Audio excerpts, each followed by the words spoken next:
ಸನಾತನ ಧರ್ಮವನ್ನು ಸಂರಕ್ಷಿಸಲು ಜಾತಿ ಭೇದಗಳನ್ನು ಮರೆತು ಎಲ್ಲರೂ ಹಿಂದೂ ಎಂದು ಹೇಳುವುದೇ ಸನಾತನ ಪರಂಪರೆ ಎಂದು ಹೇಳಿದರು. ಕಾರ್ಯಕ್ರಮದಲ್ಲಿ ಭವ್ಯ ಮೋಹನ್ ಗೌಡ ಮಾತನಾಡಿ, ಸಂಘವನ್ನು ನಿಷೇಧಿಸುತ್ತೇವೆ ಎನ್ನುವವರಿಗೆ ನಾವು ಉತ್ತರ ಕೊಡಬೇಕು. ಧರ್ಮ ದ್ರೋಹಿಗಳ ನಡುವೆ ನಾವು ಸಂಸ್ಕಾರ ಮರೆಯುತ್ತಿರುವುದು ದುರ್ದೈವ. ಇದರ ಪ್ರತಿರೂಪವೇ ಮತಾಂತರ, ಲವ್ ಜಿಹಾದ್, ಲ್ಯಾಂಡ್ ಜಿಹಾದ್, ಭಯೋತ್ಪಾದನೆ ಆಗಿದ್ದು ದೇಶವನ್ನು ತುಂಡರಿಸಿದರು. ತುರ್ತು ಪರಿಸ್ಥಿತಿ ಹೇಳಿದರು.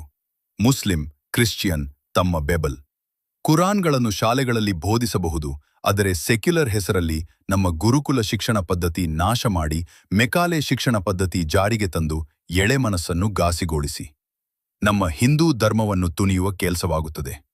ಅಕ್ರಮ ಬಾಂಗ್ಲಾ ವಲಸಿಗರು ನಮ್ಮ ರಾಜ್ಯದಲ್ಲಿ 20 ಲಕ್ಷ ಇದ್ದು ಇವರು ಕಳ್ಳತನ, ಭಯೋತ್ಪಾದನೆ, ದೊಂಬಿ ಗಲಾಟೆಗೆ ಇಳಿದಿದ್ದಾರೆ.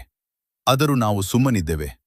ನಮ್ಮಲ್ಲಿನ ಒಗ್ಗಟ್ಟಿನ ಕೊರತೆಯೇ ಇದಕ್ಕೆ ಕಾರಣ ಎಂದು ಹೇಳಿದರು.